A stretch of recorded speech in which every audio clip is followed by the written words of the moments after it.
ಇಂದು August 3ನೇ ತಾರೀಕು. ಈ ಟುಡೇ ಈಸ್ ಅವರ್ಸ್ ಈ ಪುಸ್ತಕದಲ್ಲಿರುವ ಒಂದು ಉತ್ತಮ ಬರಹ, ಒಂದು ಅಧ್ಯಾತ್ಮದ ಬರಹ. ಶಿರೋನಾಮೆ a question of values. Each living thing should value that which increases its vitality unto perfect life. All living creatures do, except that strange creature, man. A lily does not care for a lollipop. A squirrel does not care for a chocolate shop. They were not made for these. Man was made for God, who is his perfect and everlasting happiness. All men are happiness hungry, so they were fashioned by God. Only God, who is all happiness, can perfectly satisfy this happiness for which they were planned and made. The kingdom of heaven is like a treasure hidden in the field.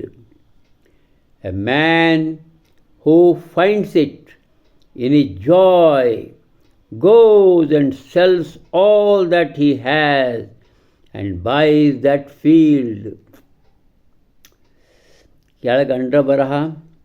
As is a tale, so is life.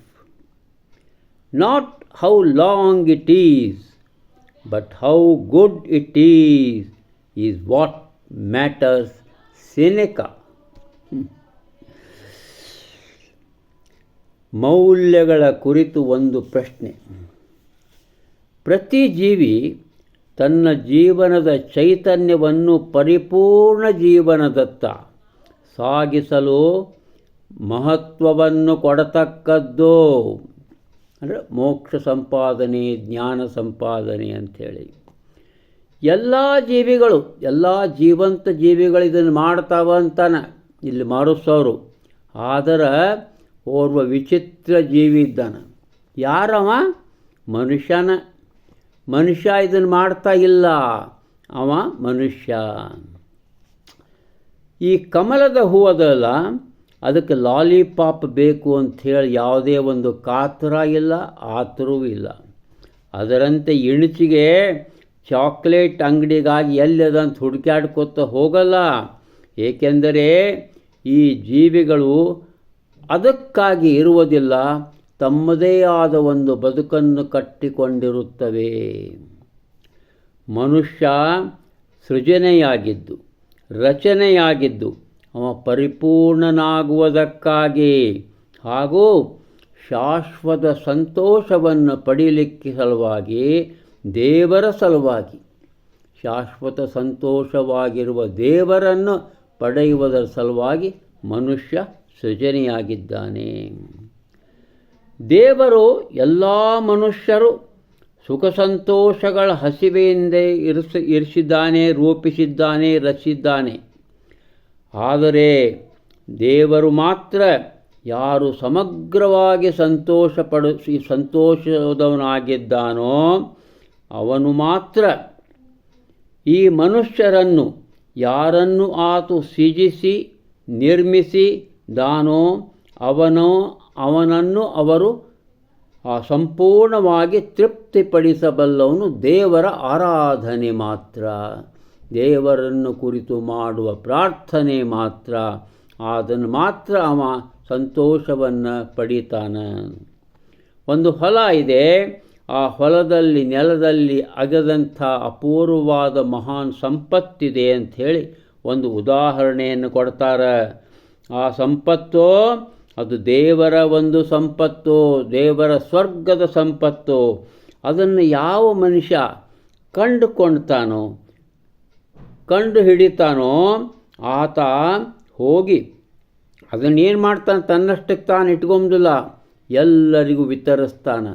ಅಂದರೆ ಒಂದು ಅಪಾರವಾದ ಭಕ್ತಿ, ಅಪಾರವಾದ ಶ್ರದ್ಧೆ, ದೇವರನ್ನು ಕುರಿತು ಒಂದು ವಿಶ್ವಾಸ, ಇವನ್ನೆಲ್ಲ ಆತ ವಿತರಿಸ್ತಾನೆ ಅಂತ ಹೇಳುವಂಥ ಒಂದು ಭಾವ ಇದೆ. ಇಷ್ಟೇ ಅಲ್ಲ, ಆ ದೇವರ ಆರಾಧನೆ ಎಲ್ಲ ಕಡೆ ನಡಿಬೇಕು ಅನ್ನುವಂತಹ ಒಂದು ಅಪೂರ್ವ ಒಂದು ನೋಟ ಇಲ್ಲಿ ನಮಗೆ ಕಾಣಿಸ್ತಾ ಇದೆ. ಇನ್ನು ಆ ಅಂಡರ ಬರಹ ಸಿನೇಕಾ, ಆ ಕ್ರಿಸ್ತಶಕ ಪೂರ್ವದಲ್ಲಿದ್ದಂಥ ಆ ರೋಮದಲ್ಲಿದ್ದಂಥ ಒಬ್ಬ ತತ್ವಜ್ಞಾನಿ ಏನು ಹೇಳೋಣಂದರೆ, ಇದು ಒಂದು ಕಥೆ ಹೇಗಿರ್ತದೆ, ಜೀವನವೂ ಒಂದು ಕಥೆಯೇ, ಜೀವನವೂ ಒಂದು ಕಥೆಯೇ. ಅದು ಎಷ್ಟು ದೀರ್ಘವಾಗಿರ್ತದೆ ಪ್ರತಿಯೊಬ್ಬರ ಜೀವನ, ಅದು ಹೇಳಲಿಕ್ಕಾಗಲ್ಲ. ಯಾವಾಗ ಬೇಕಾದರೂ ಮುಗಿದು ಹೋಗ್ಬೋದು, ಇನ್ನೂ ಹೆಚ್ಚಿಗೂ ಇರ್ಬೋದು. ಆದರೆ ಜೀವನ ಮುಖ್ಯವಾಗಿ ಉತ್ತಮವಾಗಿ ಜೀವನವನ್ನು ಸಾಗಿಸುವುದು ಬಹಳ ಮಹತ್ವವಾದ ಸಂಗತಿ. ಉತ್ತಮವಾಗಿ ಜೀವನವನ್ನು ಸಾಗಿಸುವುದು ಬಹಳ ಮುಖ್ಯವಾದಂಥ ಸಂಗತಿ ಅಂತ ಹೇಳ್ತಾ ಆ ಸೆನೆಕಾ ಮಹನೀಯ ಹೇಳಿದ್ದಾನೆ. ಇದು ಮೌಲ್ಯಗಳ ಕುರಿತು ಒಂದು ಪ್ರಶ್ನೆಯನ್ನು ಇಲ್ಲಿ ಎತ್ತಿ ಮಾರುಸ್ ಅವರು ನಮ್ಮನ್ನು ಚಿಂತನೆಗೆ ಈಡು ಮಾಡಿದ್ದಾರೆ ಎಂದು ಹೇಳುತ್ತಾ ಇಂದಿನ ನಿವೇದನೆಯನ್ನು ಮುಗಿಸ್ತಾ ಇದ್ದೇನೆ. ನಮಸ್ಕಾರ.